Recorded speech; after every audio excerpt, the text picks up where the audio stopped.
You're watching Sky News at 6. I'm Rebecca Williams. The top stories. Brexit away day. The Cabinet heads north amid renewed pressure for a deal. Meanwhile, closer to home, pressure too on the shadow cabinet as Labour struggles to shake off its anti-Semitism row. Psychological warfare. President Trump and Rouhani trade angry threats over Iran's nuclear deal. Why the UK won't block the death penalty for the so-called Islamic State Beatles duo. A duck boat which sank on a lake in Missouri, killing 17 people, is brought back to the surface as investigations into the incident continue. Very good evening to you. Theresa May and her cabinet have visited the north of east of England today as they try to iron out their differences on Brexit ahead of more negotiations with the European Union. Well, they met in Gateshead following the cabinet's explosive meeting at Chequers 2 weeks ago, after which Boris Johnson and David Davis both resigned. Well, after that, the Prime Minister travelled across the river to meet factory workers in Newcastle and was accused of trying to have her cake and eat it with her Brexit plan. I've always said that I think a future partnership between the UK and the EU that's good for the UK will be good for the EU as well. And I think what we're proposing in terms of a free trade area where goods products can move seamlessly across borders is good for countries in the EU as well as being good for us here in the UK. We've had some constructive responses so far. I won't say that you won't hear some negative things being said, but so far constructive responses, so we're going to sit down and talk to people about it. Our correspondent Darren McCaffrey has the very latest from Newcastle. This was a real test for the Prime Minister in many regards. Of course, that's a show from the United States. In its 16th season, Rebecca, we'll have to wait and see whether Theresa May lasts that long. Now, Donald Trump has fired a warning shot to Iran, telling the country's president to never, ever threaten the United States again. It comes after Mr. Rouhani boasted that war with Iran would be the mother of all wars. He faces looming sanctions over Mr. Trump's decision to pull out of a deal meant to stop Tehran from developing nuclear weapons. Well, tweeting in capital letters, President Trump said, "Never, ever threaten the United States again, or you'll suffer consequences the likes of which few throughout history have ever suffered before. We're no longer a country that will stand for your demented words of violence and death. Be cautious." And that was in response to this from Hassan Rouhani. Mr. Trump, don't play with the lion's tail. This would only lead to regret. You will forever regret it. Well, our US correspondent Mark Austin has the very latest from Washington. It all follows, of course, this decision by Donald Trump to pull America out of the Iran nuclear deal from some Republicans as well as Democrats. And there is a thinking here that Donald Trump is very keen to move the agenda on from Russia, and this is one way of doing that. There's been criticism of an apparent decision by the Home Secretary to allow two members of an IS terror cell to face justice in the United States without the usual assurances that they won't face the death penalty. Alexander Coty and Shafiel Sheikh became known as the Beatles due to their British accents in IS terror videos. A cabinet minister told Sky News that Sajid Javid's decision not to require the usual assurances that they wouldn't be executed if convicted was wholly unacceptable. In an urgent question to the Commons, Shadow Home Secretary called the decision abhorrent, but Security Minister Ben Wallace defended the move.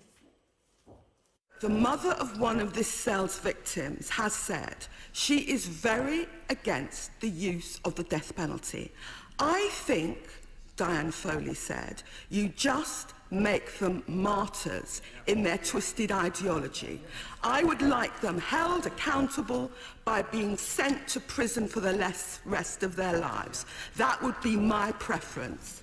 This decision to abandon our principled opposition to the death penalty is both abhorrent and shameful, and I call on ministers, even at this late stage, to reverse this decision.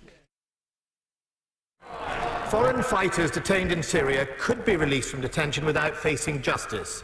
We have been working closely with international partners to ensure that they face justice for any crimes they have committed. Where we share evidence with the US, it must be for the express purpose of progressing a criminal prosecution, and we have made that clear to the United States. Well, a bit of breaking news for you now. A 20-year-old woman who was injured in an attack at the Hilton Hotel in Deansgate in Manchester has now been released from hospital. Now, footage emerged earlier today showing one of 6 suspects of the Manchester knife attack being taken away by police officers. 4 men, 2 women were arrested on suspicion of attempted murder after that woman was attacked just after 11 o'clock this morning. And like I say, she has now been released from hospital. She had very serious neck injuries. Police say it's not thought to be a random attack. The US Coast Guard has recovered a boat which sank whilst it was carrying tourists on a lake in southern Missouri on Thursday evening. 17 people were killed when the boat went down in Table Rock Lake in the Branson area after a thunderstorm generated near hurricane-strength winds. 9 of the people who died belonged to one Indiana family. Others came from Missouri, Arkansas and Illinois. 3 men have been arrested in connection with a suspected acid attack on a 3-year-old boy in a home bargain store in Worcester. 4 people have now been detained after a 39-year-old man was arrested yesterday on suspicion of conspiracy to commit grievous bodily harm. Today is officially the hottest day of the year, with temperatures reaching 33 degrees in Santon Downham in Suffolk. Well, earlier on, the Met Office issued a level 3 heat health watch warning, advising people to stay out of the sun for a large part of the day. The heatwave is set to continue across much of England this week, with highs of 32 to 34 degrees Celsius in some areas.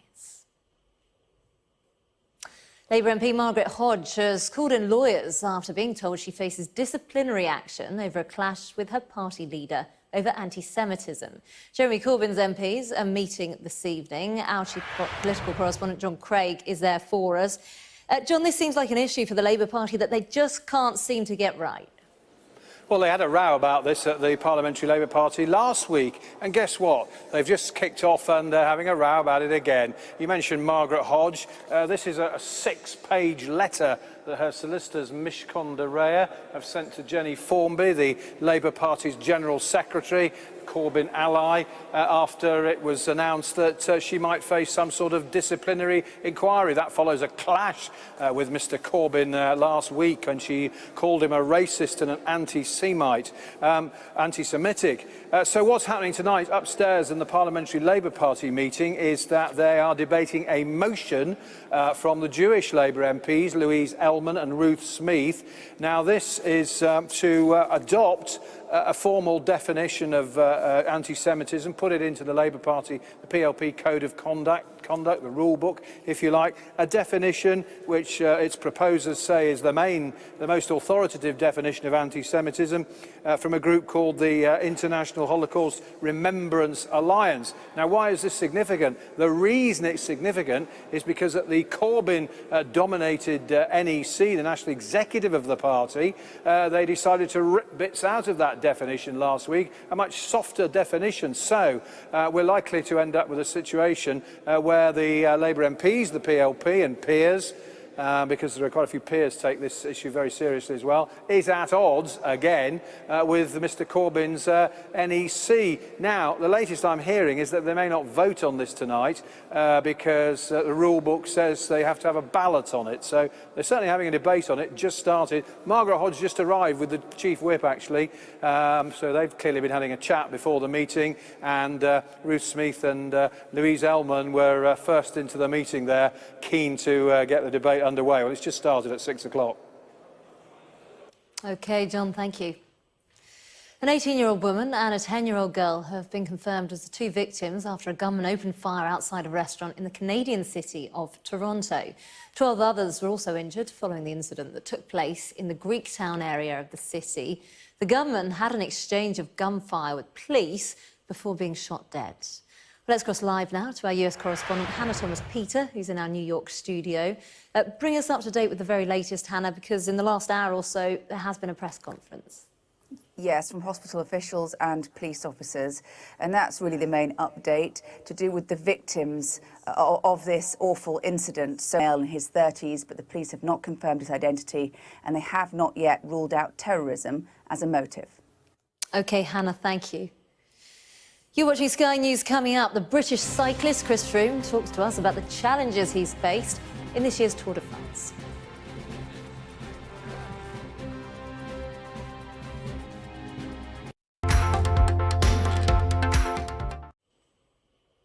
Welcome back. Now, the defending Tour de France champion Chris Froome says he'd sacrifice his chances at a 5th title to help teammate Geraint Thomas win it for the first time.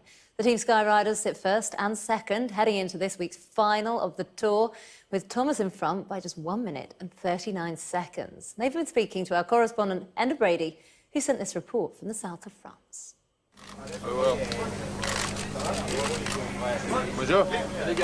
There can only ever be one winner of the Tour de France on southern France. Time now for a look at the weather. Calling out around the world. Are you ready for a brand new beat? Let me see you dance. The weather, sponsored by Qatar Airways. We've had the highest temperature of the year so far, and it'll stay hot for the next few days. For now, England and Wales will be mostly dry this evening, but there will be a risk of showers elsewhere, mainly over southern Scotland and the southeast of Ireland. Many places will be dry overnight, but there will be a few showers near western coast and over southern Scotland and northern England. It'll stay very warm over England and Wales, but it will be pretty cool elsewhere. Tuesday morning will be mostly dry with sunny spells, but northern and western parts will be quite cloudy at times with a scattering of showers. The Channel counties can expect a few showers too. It'll be hot in the southeast and warm for most, much cooler in the northwest. The southeast may see the odd shower during the afternoon, but showers elsewhere will tend to fade out later. Wednesday will be mainly dry and sunny, pretty sunny I should say again, although there will be a few showers, and they could be heavy and thundery in the southeast. The weather, sponsored by Qatar Airways. Let's take a look at the picture of the day now, shall we? Up in the screen behind us. These are pictures from Kineta, just to the west of Athens in Greece, and there people have been forced to evacuate their homes because of these wildfires. Authorities don't yet know how they started, but they have warned of a very high risk of forest fires as temperatures in the country, they are expected to reach around 40 degrees Celsius. So if you thought it was warm here, spare a thought for those there, those people that have been evacuated from their homes as the investigations continue into how those fires started. You're watching Sky News. Coming up next, it's Ian King Live.